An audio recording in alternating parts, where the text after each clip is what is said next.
Okay, so this is a great question. What are the keys to creating a great roadmap? Excellent question. And most technology and product leaders struggle with this. So it's a good thing to address. The first thing to remember is that you have to really know your audience, right? So you're not just going to have one format of the roadmap. You're going to have a roadmap for different audiences. So there's a roadmap for the board, there's a roadmap for the ELT. There's a roadmap for your team. So number one is to establish like what audience you're going after with the roadmap. Number two is you probably want to use an existing road mapping framework. For example, now, next, later. There's really no point in trying to come up with basic roadmap structures all on your own. Thousands of people have already worked on this and figured out the right frameworks for it. So use those frameworks. It's very, very helpful. And it also enables you to reference those frameworks when you're being questioned by other stakeholders as to why your roadmap is the way that it is. It's really useful to have a reference framework that you're using when you're building your roadmap. The next tip here is figure out your time window. Okay, so if you're in a startup, maybe you're just focused on the next month or 2 months or something like that. If you're in a very large organization, then maybe you're looking at a year or even 2 years. Sometimes I've seen 3 year roadmaps that boards and ELTs want in larger companies. So the time window is also really important.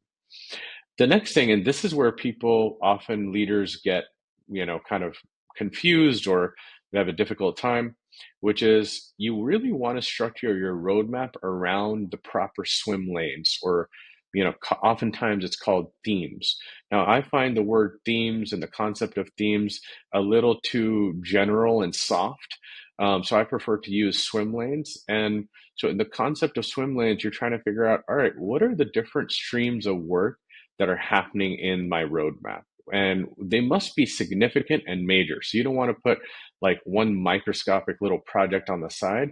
You want to have some major work streams or swim lanes established in your roadmap that even a board or an ELT or your own leaders, they can all understand it. Other executives can understand it. And then each of those swim lanes then, and this is really important, have to be mapped to some kind of like business outcomes, okay, product and business outcomes.